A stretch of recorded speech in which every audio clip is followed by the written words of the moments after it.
Shalom, renungan malam seiman pada hari ini berjudul Perang dan Malapetaka. Ditulis oleh Dr. Kathleen Lewijaya Kuntaraf dan Pendeta Dr. Jonathan Kuntaraf.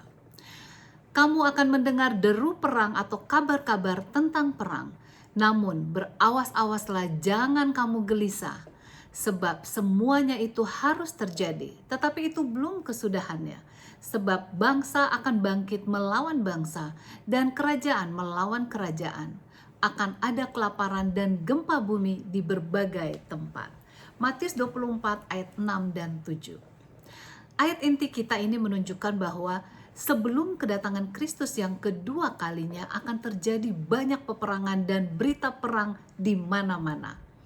Alkitab bukan hanya menyebutkannya dalam hal itu di dalam Matius 24 ayat 6 dan 7, tetapi juga dalam Lukas 21 ayat 10, kemudian Markus 13 ayat 7 dan 8.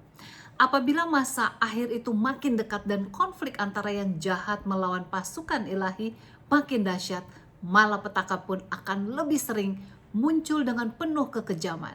Semuanya ini menggenapi nubuatan yang belum pernah digenapi sampai pada masa kini.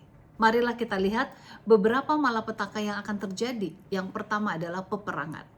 Sekalipun peperangan telah menggenangi sejarah manusia, perang yang berlangsung akan melebihi apa yang pernah terjadi sebelumnya. Perang Dunia I dan II telah mengakibatkan kerusakan dan penderitaan yang jauh lebih besar daripada yang sebelumnya.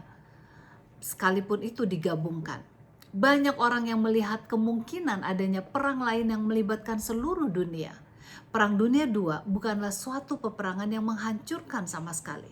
Sejak perang itu berakhir, tidak kurang dari 140 konflik bersenjata dengan menggunakan senjata konvensional yang menewaskan lebih kurang 10 juta orang. Yang kedua adalah bencana alam.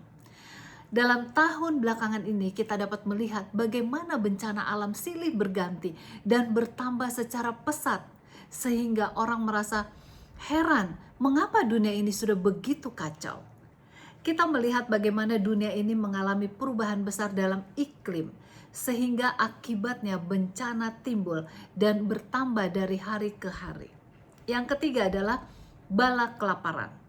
Bala kelaparan telah sering terjadi pada masa lampau, tetapi skalanya tidak sebanding dengan apa yang terjadi dalam abad ini.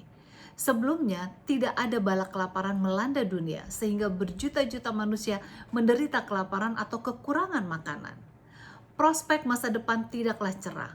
Peristiwa penderitaan kelaparan seperti ini merupakan pertanda jelas bahwa Kristus akan datang segera. Bila kita meyakini Yesus akan datang segera, maka sudah selayaknya kita menyiapkan diri untuk kedatangannya. Marilah kita berdamai dengan Allah, sehingga kita akan senantiasa siap menyambut kedatangannya dengan penuh sukacita. Tuhan Yesus memberkati.